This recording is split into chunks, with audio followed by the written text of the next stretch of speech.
Hi, fifth grade girls. This is the video for Thursday, March 26th. We are doing more dividing fractions. Now we're dividing fractions by whole numbers, but again, this is more of the same thing. Now our whole number comes second, okay?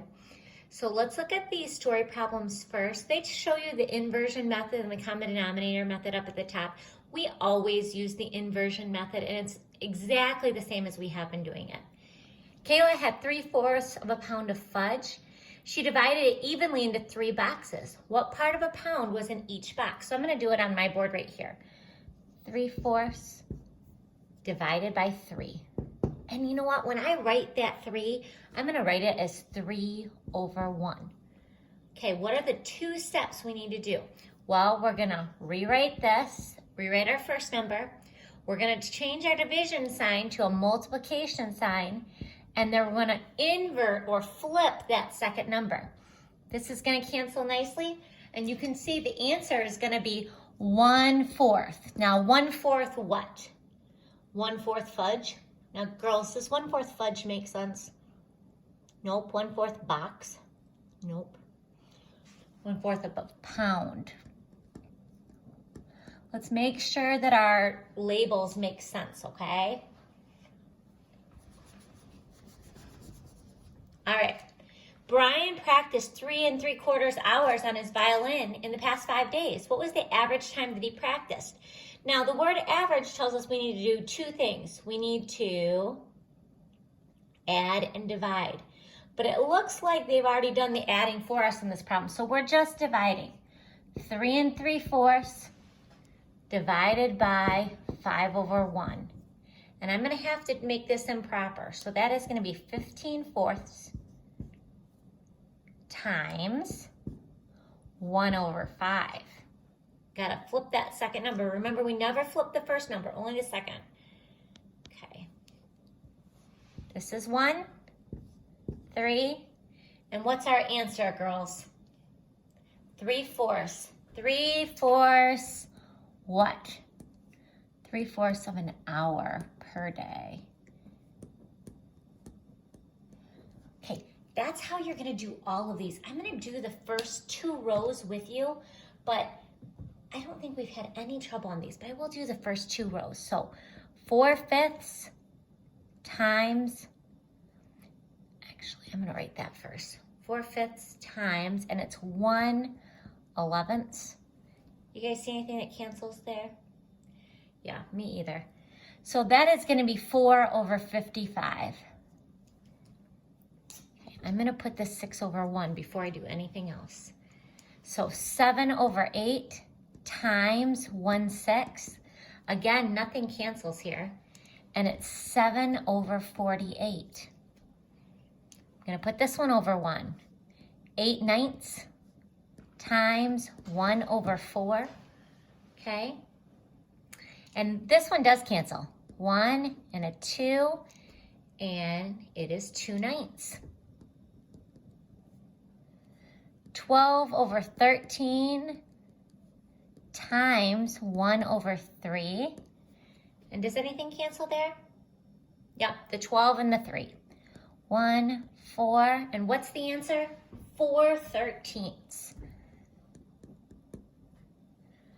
5/6 times 1/4. Nothing that cancels, so what do we have? 5/24. Okay, let's try these.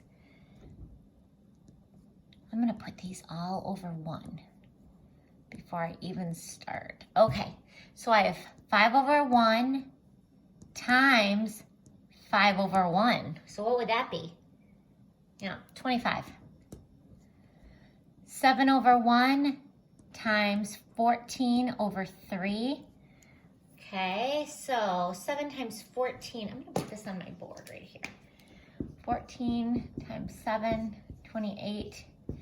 98 thirds.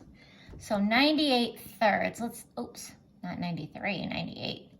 98 thirds. Okay, 3 goes into 9 3 times. 3 goes into 8. 2 times what's left over? Yep, 2/3. Okay, 6 over 1 times 3 over 2. And this is going to cancel. And what are we left with? Just 3 times 3, which is 9. 9 over 1 times 4 over 3. Again, more canceling. And the answer is 12.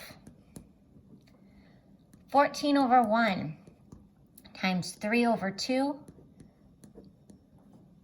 7 times 3 is 21.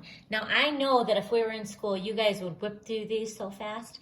So just remember, change this to a multiplication sign, flip that second number. Now, I want to go on to the back. There's some on there that we've been doing for a long time, but sometimes we miss them anyway. So I just want to make sure that we know how to do these. They're actually easier than you think. I think you guys are making them harder than they are. 9/10, if I want to change it to a decimal, all I need to look at it is say, oh, there's 1 0 in the denominator. I'm going to have 1 place behind that decimal. So this is 0.9. 3 zeros, 3 places. So 0.053. Oops, there's a 3 there, girls, but you can't see it because my tape's there and it won't write. 7 over 100.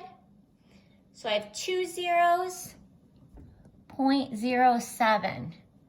6/10. 0.6.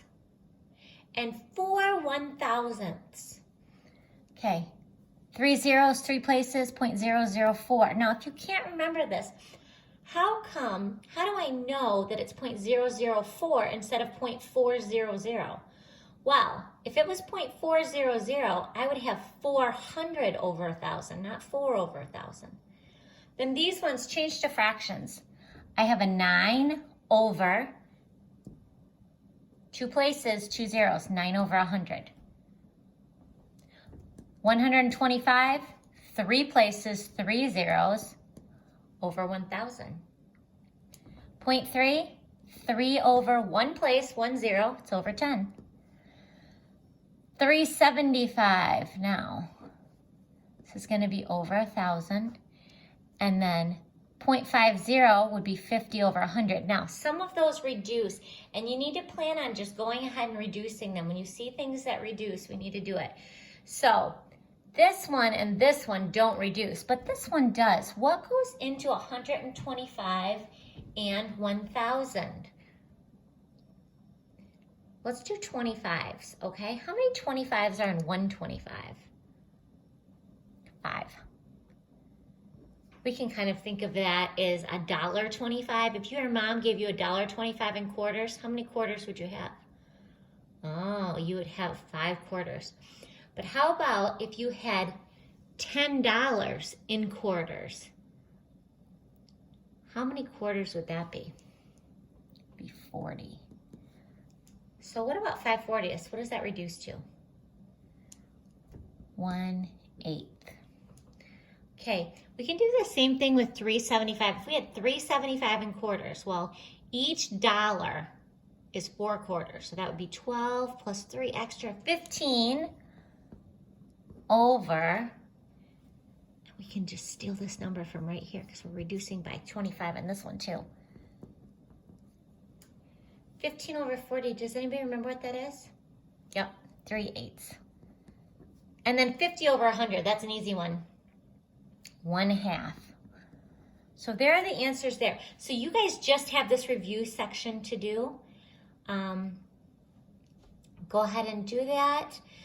Look carefully at these. Remember this one, liter and quart? Remember we always say L for liter, L for larger. So be careful with these. Don't guess on these ones down here. Figure them out, okay? And at the bottom, let me move this up so you can see. Remember, multiplying by 1/4 is the same as dividing by 4. So if you can just divide by 4 on all those, and it will give you the same answer. All right, girlies, have a good day. Talk to you later. Bye.